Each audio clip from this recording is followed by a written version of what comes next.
할렐루야. 주님을 경외하고 주님의 계명을 크게 즐거워하는 사람은 복이 있다. 그의 자손은 이 세상에서 능력 있는 사람이 되며 정직한 사람의 자손은 복을 받으며 그의 집에는 부귀와 영화가 있으며 그의 의로움은 영원토록 칭찬을 받을 것이다. 정직한 사람에게는 어둠 속에서도 빛이 비칠 것이다. 그는 은혜로우며 긍휼이 많으며 의로운 사람이다. 은혜를 베풀면서 남에게 꾸어주는 사람은 모든 일이 잘 될 것이다. 그런 사람은 일을 공평하게 처리하는 사람이다. 그런 사람은 영원히 흔들리지 않을 것이다. 의로운 사람은 영원히 기억된다. 그는 나쁜 소식을 두려워하지 않으니 주님을 믿음으로 그의 마음이 굳건하기 때문이다. 그의 마음은 확고하여 두려움이 없으니 마침내 그는 그의 대적이 망하는 것을 볼 것이다. 그는 가난한 사람들에게 넉넉하게 나누어 주니 그의 의로움은 영원히 기억되고 그는 영광을 받으며 높아질 것이다. 악인은 이것을 보고 화가 나서 이를 갈다가 사라질 것이다. 악인의 욕망은 헛되이 꺾일 것이다. 여러분에게 좀 생뚱 같은 질문을 좀 드려보고 싶습니다. 그러나 마음으로 대답하시기 바랍니다. 여러분은 복 있는 사람입니까? 제가 만난 교인 중에 예수를 믿었는데도 별로 복 받은 것은 없다고 그렇게 말하는 교인을 만난 적이 있습니다. 꽤 그런 생각을 하시는 분들이 많으신 것 같습니다. 예수를 믿기는 했는데 무슨 하나님으로부터 특별하게 복을 받은 것은 없다 하는 생각을 하는 거죠. 여러분, 이건 대단히 참 중요한 문제입니다.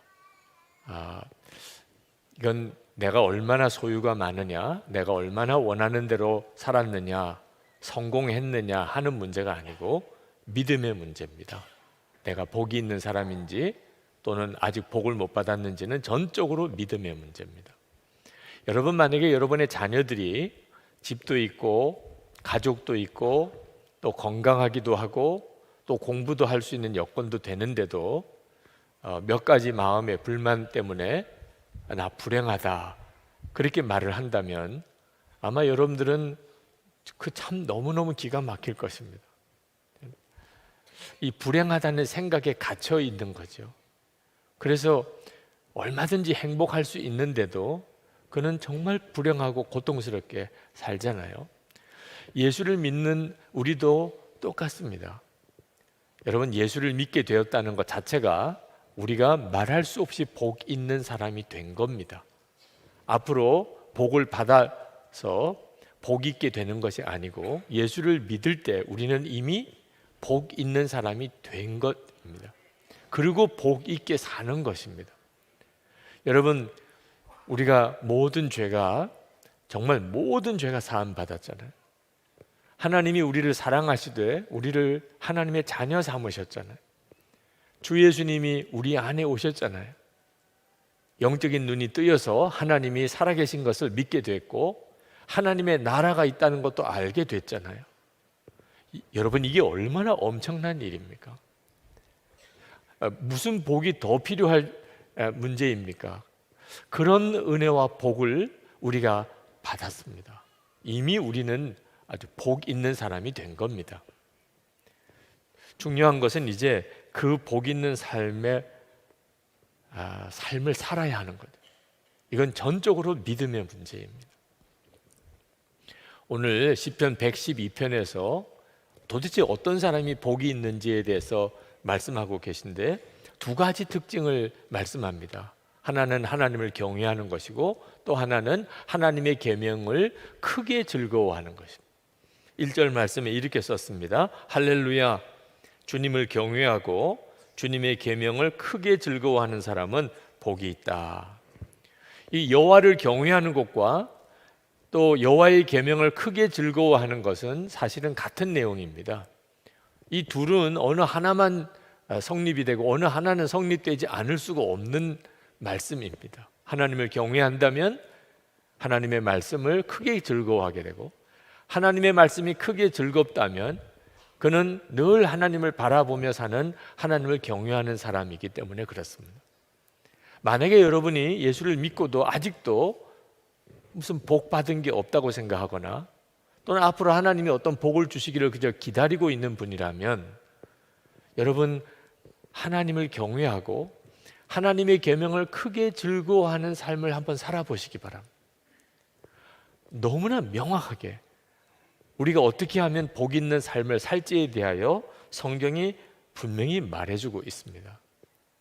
여러분 중에는 목사님 저는 하나님의 계명을 크게 즐거워하는 것이 좀 어렵습니다. 그렇게 생각하시는 분도 있으실 거예요. 성경 내가 가지고 다니기는 해도 읽어본 적은 없고 또 읽어보고 싶은 마음도 별로 없고 성경 그러면 잠밖에 안 오고 그런 분들도 실제로 이 자리에 있으실 겁니다. 하나님의 계명이 크게 즐거워해야 된다. 그 점이 딱 마음에 걸리는 분들도 있을 겁니다. 그런데 여러분이 정말 예수를 믿었다면 여러분 안에 일어나는 하나님의 말씀에 대한 여러분의 마음의 변화를 아셔야 합니다. 여러분 원죄가 뭔지 아십니까? 하나님의 말씀을 버리고 마귀의 말을 따른 게 원죄입니다. 하나님께서는 아담과 하와에게 선악과를 따먹지 말라. 그러면 정령 죽을 것이라고 말씀하셨습니다. 근데 마귀는 아담과 하와에게 선악과 따먹으라. 그러면 너가 하나님처럼 될 것이라. 그때 아담과 하와가 하나님의 말씀을 버리고 마귀가 주는 말을 들은 것이 원죄입니다. 우리는 우리 안에 원죄가 있어서 하나님의 말씀에 대해서 처음에 마음에 끌리지 않고 부담스럽기만 하고 하나님의 말씀은 나를 오히려 힘들게 한다는 생각이 있습니다. 우리 속에 그런 생각이 있어요.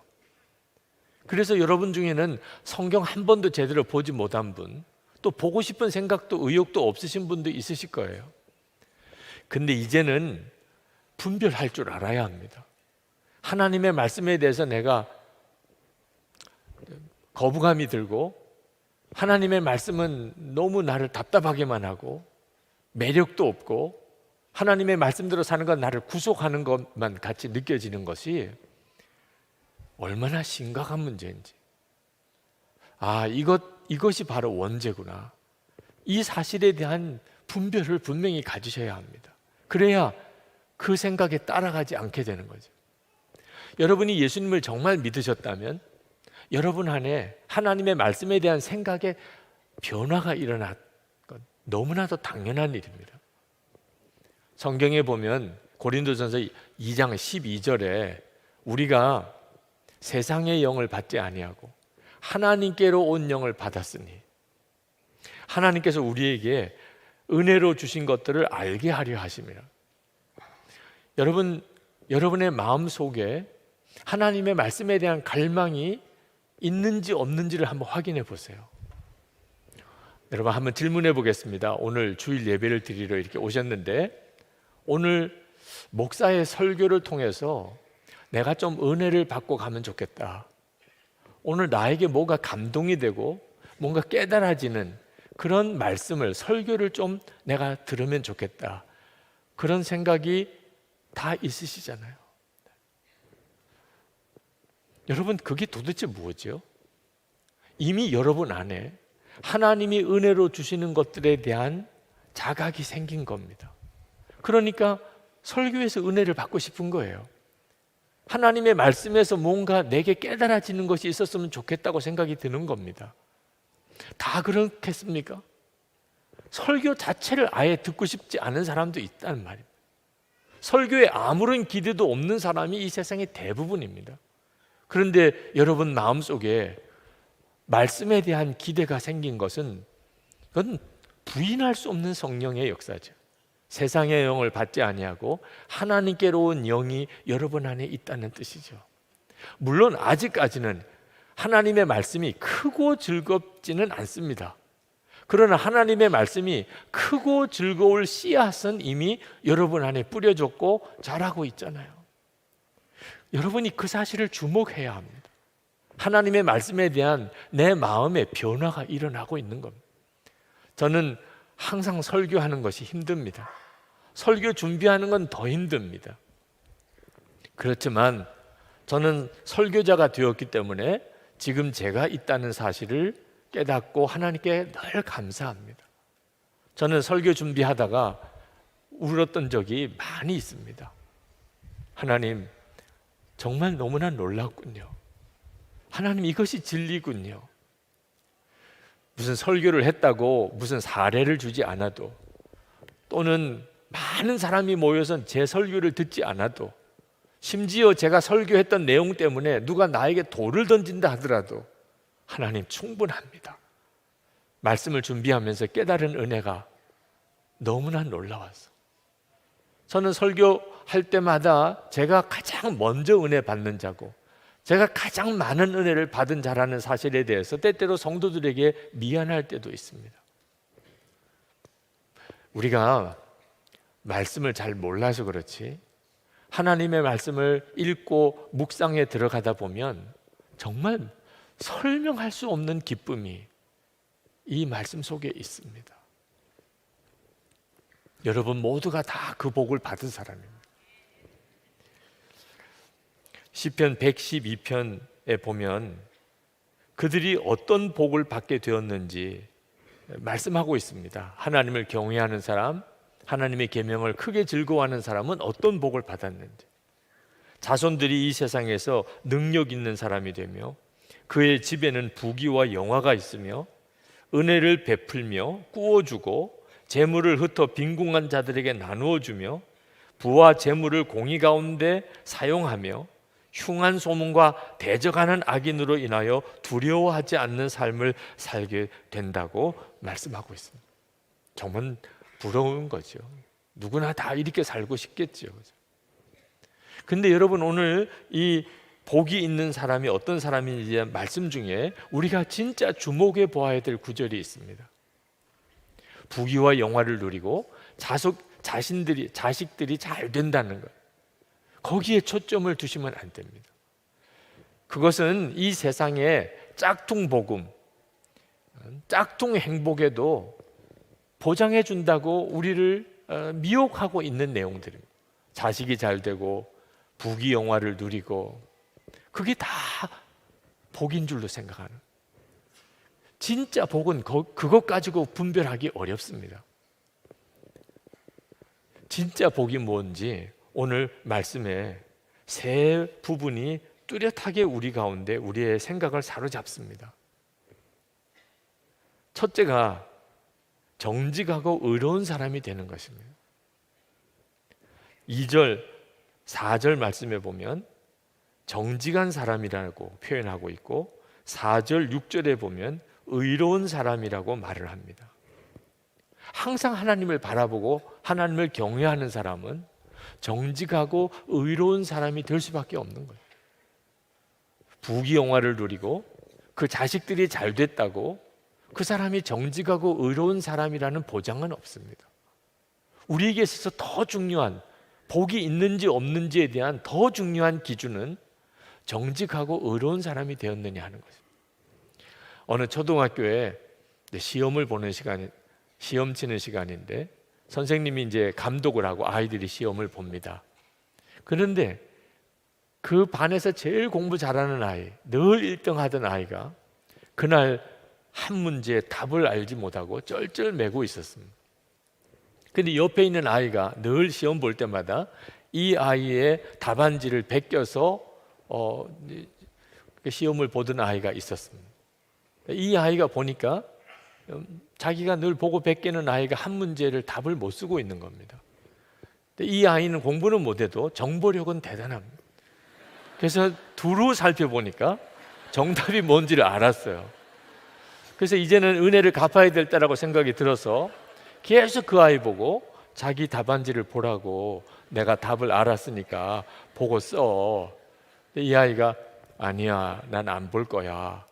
선생님이 이제 그런 실랑이를 하는 것을 보게 됐어요. 자, 선생님 마음이 어떻겠습니까? 지금 뭔가 저 아이가 답답한 게 있는 모양인데 그 옆에 아이가 자꾸 자기 답안지 보라고 그러는데 안 보겠다고 자꾸 버티는 그 아이를 이렇게 주목해 보죠. 그렇지, 내가 늘 저 아이를 그렇게 생각했지. 그런데 시험 끝나기 바로 직전에 그만 그 아이 답안지를 보고 컨닝을 하는 겁니다. 선생님 마음이 철렁 내려앉았습니다. 근데 시험지를 거두는데 다른 아이들은 다 시험지를 내고 나가는데 이 아이만큼은 마지막까지 고개를 숙이고 가만히 있다가 맨 마지막에 시험지를 들고 나오면서 아이가 울면서 선생님, 저 빵 좀 주세요. 저 한 문제 컨닝했어요. 선생님이 그 아이를 와락 끌어 안아줬다. 너 정말 복이 있는 아이구나. 여러분, 이제는 분별할 줄 알아야 됩니다. 복은 하나님이 주시는 것. 하나님은 우리를 너무나 잘 아십니다. 진짜 복이 있는 사람은 정직한 사람, 의로운 사람입니다. 여러분이 이 점에 대해서 분명하셔야 합니다. 내가 복이 있는 사람이 되었는지 아닌지도 분별할 줄 알아야 되고, 도대체 무엇이 복이 있다는 건지도 정확하게 이해해야 합니다. 두 번째가 5절 말씀에서 나옵니다. 5절 말씀을 보면 은혜를 베풀면서 남에게 꾸어주는 사람은 모든 일이 다 잘 될 것이다. 복이 있는 사람의 특징은 어려운 사람을 도와주는 것입니다. 남에게 꾸어주는 것입니다. 그 사람이 복이 있는 사람입니다. 왜냐하면 자기가 복이 있으니 자기는 받을 사람이 아니고 줄 사람이라고 하는 생각이 분명한 겁니다. 나는 하여튼 도와줘야 되는 사람이야. 왜? 하나님이 내 아버지시니까, 내게 복이 있으니까 나는 도와줘야 되는 사람이라. 왜 내게만 달라고 그러냐? 왜 내게만 도와달라고 그러냐? 그런 마음이 아니에요. 내가 복이 있으니까 당연히 그렇지. 여러분, 이건 정말 굉장히 놀라운 일입니다. 태국의 언어 중에 농부에 대해서 자콘이라고 그렇게 부른다고 그럽니다. 근데 이 자콘이라는 단어의 뜻은 가난한 운명을 타고난 이라, 그런 뜻입니다. 그러니까 태국의 농부들은 가난한 운명을 타고났다고 생각하는, 왜? 자기가 자콘이니까. 그래서 가난이 대를 이어 내려가는 겁니다. 왜? 우리는 가난의 운명을 타고난 사람들이니까. 생각이 얼마나 무서운 줄 아십니까? 안희숙 여사가 쓴 죽으면 죽으리라고 하는 간증책에 보면 일제시대 때 신사참배 거부하고 감옥에 갇혔을 때, 그때 그 감옥에서 자기도 힘든데 그 흉악범들, 온갖 죄를 짓고 같이 수용되어 있는 그 사람들을 정말 지극정성으로 섬겼던 이야기를 그가 쓰고 있습니다. 얼마 주지 않는 밥마저도 그것을 덜어서 더 먹고 싶은 사람들에게 나누어 주며 그렇게 지냈던 거예요. 그러면서 그가 간증하기를 자기가 감옥에서 어려운 사람들, 그런 사람들을 도와주면서 자기 영혼이 살았다는 거예요. 그 감옥 생활 중에 자기가 영적으로 침체되지 않을 수 있었다는 거예요. 도와주면서 자기가 살았다는 거예요. 여러분, 어떻게 그럴 수 있지요? 믿음 때문입니다. 나는 도와줘야 될 사람이야. 자기 자신도 지금 감옥에 갇혀 있는 죄수면서 거기서도 나는 도와줘야 될 사람이야. 복이 있는 사람이니까. 나는 하나님의 딸이니까. 그게 안희숙 사모님을 놀랍게 바꾼 거예요. 그 감옥 생활 중에. 주님께서 주라, 그리하면 너에게 줄 것이니 곧 후히 되어 누르고 흔들어 넘치도록 하여 너에게 안겨주리라. 누가복음 6장 38절에서 말씀하셨는데, 복이 있는 사람이니까 이렇게 하라고 하시는 거예요. 복이 없는 사람에게 어떻게 이렇게 말씀하실 수 있겠어요? 중국을 가보면 중국은 진짜 큰 나라구나 하는 것을 실감합니다. 일본을 가보면 일본은 정말 깨끗한 나라구나, 어쩌면 이렇게 정리정돈 완벽한 나라가 될 수 있을까 감탄이 됩니다. 강대국이죠. 그죠? 큰 나라, 아주 깨끗한 나라, 그게 힘이 있는 나라라는 증거이기도 하죠. 그런데 복이 있는 나라라는 느낌은 잘 안 오더라고요. 여러분, 복이 있는 나라는 큰 나라 또는 깨끗한 나라로만으로는 아직 설명되기가 어렵습니다.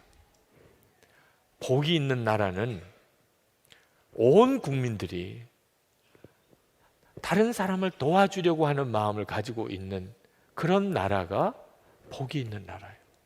중국을 가보고 일본을 가보면 참 이 나라들이 강대국이구나 하는 것은 알겠지만 복이 있다고 느껴지지 않는 것은 국민들의 마음속에 다른 사람을 도와야 되겠다, 어려운 사람을 도와야 되겠다, 다른 나라를 도와야 되겠다, 이런 의식이 없으니까 그런 거예요.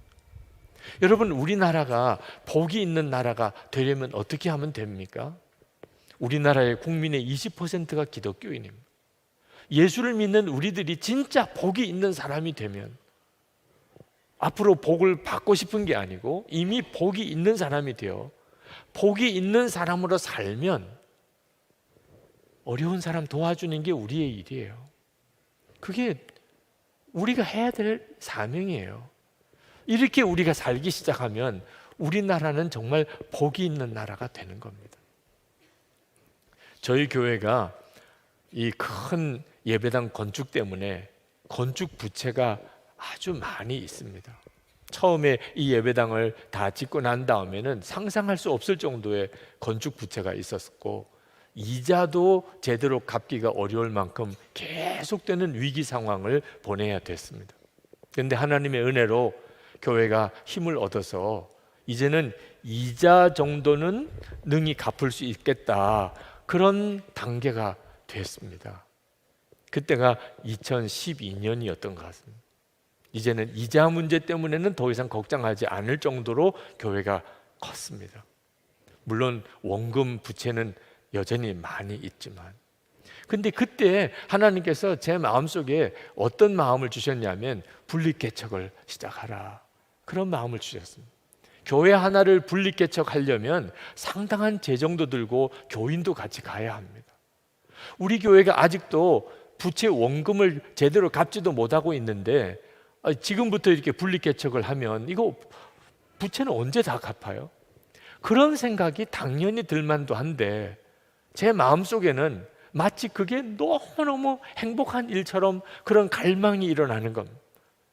그래서 이것은 하나님이 주시는 생각이라는 생각이 들었어요. 사람의 본성으로는 그럴 수가 없는 거죠. 그래서 2013년 장로님들이 다 함께 동의해 주셔서 분립개척교회를 시작을 했습니다. 올해 이제 두 교회를, 또 올해는 또 하나님이 두 교회를 분립개척하게 하셔서 이제 7번째 교회까지 우리가 분립개척을 준비하고 있습니다. 그 일이 제 마음에 기쁘고 감사한 이유는 우리가 복이 있는 사람의 믿음을 가졌구나 하는 것 때문이에요. 우리 교회 부채 문제 여전히 우리에게도 과제입니다. 그러나 우리는 믿습니다. 하나님이 우리의 아버지시니까, 이 교회가 주 예수님의 교회니까 주님이 능히 우리의 문제를 다 책임져 주셨다고 믿습니다. 우리가 할 일은 주는 거죠. 주님이 그렇게 말씀하셨잖아요. 주라. 그러니 우리는 힘을 다하여 주는 거죠. 세 번째로 진정으로 복이 있는 사람의 특징이 두려움이 없다는 것입니다. 6절에 그런 사람은 영원히 흔들리지 않을 것이다.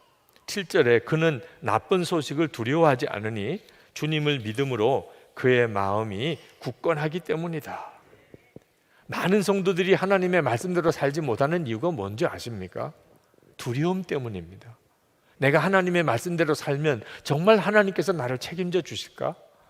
내가 하나님의 말씀대로 순종하면 정말 하나님이 역사하실까? 그게 믿어지지 않으니까. 그러니까 하나님의 말씀대로 살 용기가 없는 겁니다. 하나님의 말씀대로 살지 못하니까 하나님이 역사하실 수가 없는 것이에요. 그런데 복이 있는 사람은 하나님을 믿습니다. 하나님이 살아계심을 압니다. 여러분, 우리가 하나님의 계명을 크게 즐거워하는 비밀은 좋으신 하나님을 믿기 때문에 그렇습니다.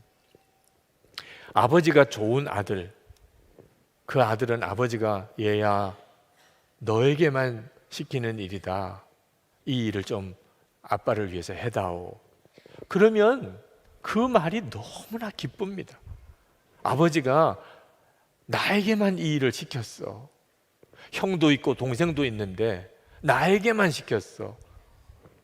그게 오히려 기쁨이에요. 아버지가 좋으니까. 근데 아버지가 좋은 느낌이 없는 아들은 얘야 너에게만 시킨다, 나를 위해서 이것 좀 해줘, 화가 납니다. 아니 형도 있고 동생도 있는데 왜 나만 해야 돼? 하나님의 계명이 크고 즐거운 이유가 뭡니까? 살아계신 하나님을 만난 거예요. 하나님이 정말 나와 함께 계신 것을 알게 된 거예요. 그러니 그는 하나님의 계명대로 사는 일이 잘 되는 길인 줄 확실히 아는 거죠. 흉흉한 소문이 들려옵니다. 아주 뭔가 안 좋은 어떤 이야기들이 계속 들려옵니다. 세상만 바라보고 세상 기준으로 행복을 찾아서 살았던 사람들은 밤잠을 자기가 어려울 정도예요. 그런데 하나님을 믿는 사람은, 정말 믿어지는 사람은 그 흉흉한 소문, 또 안 좋은 이야기들, 누가 나에게 대해서 오해하고 나를 비난하고 그런 말들 앞에서도 두려워하지 않습니다.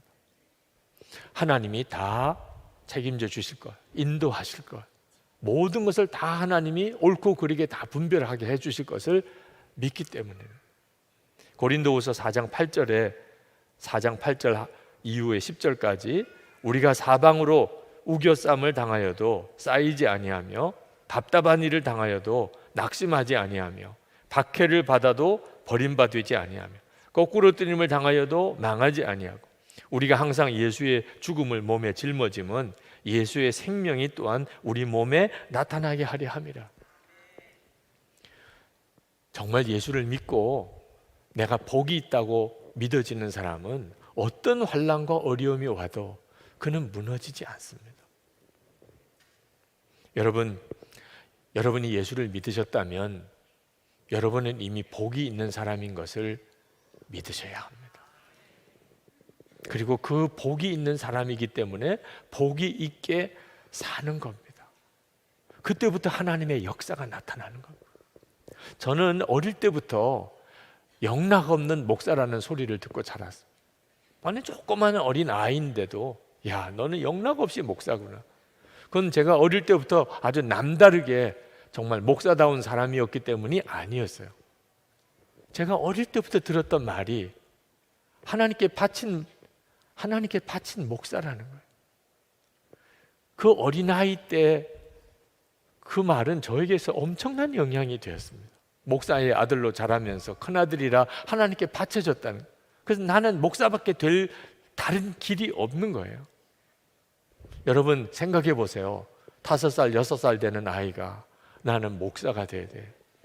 이제 초등학교 다니는 아이가 나는 목사야.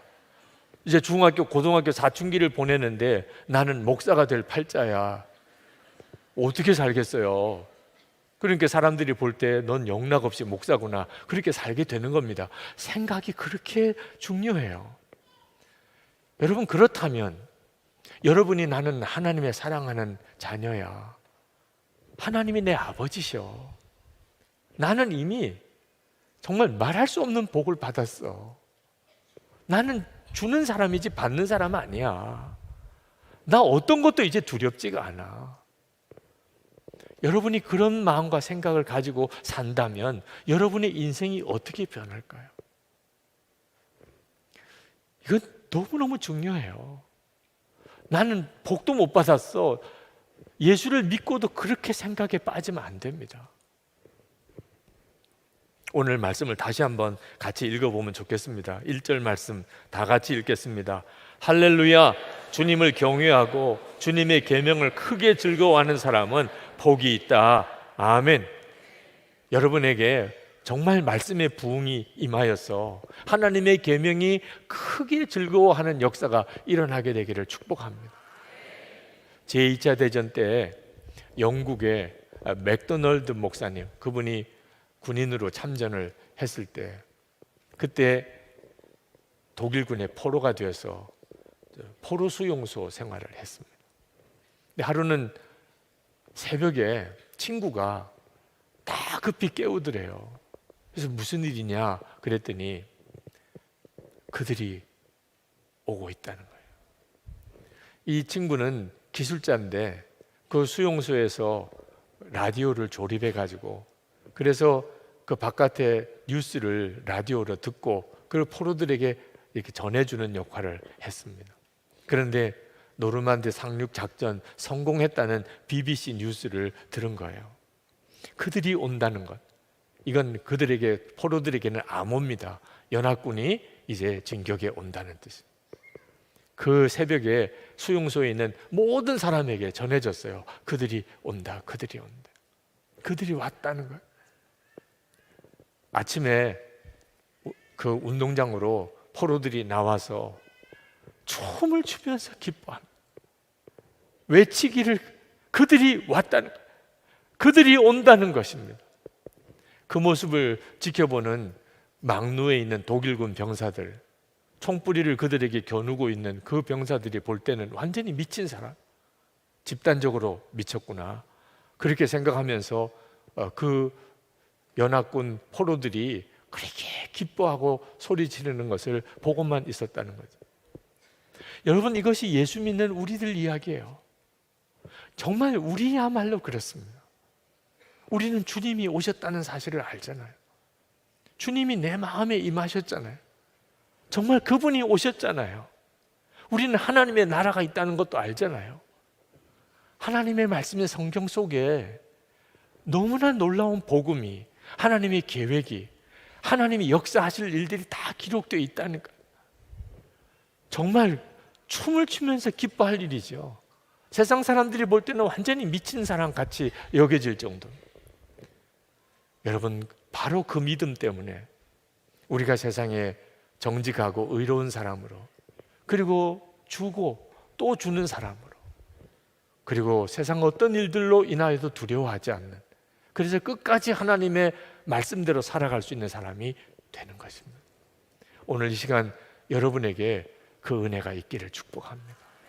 여러분 모두가 다 정말 복이 있어 복 있는 자의 삶을 살게 되기를 축원합니다.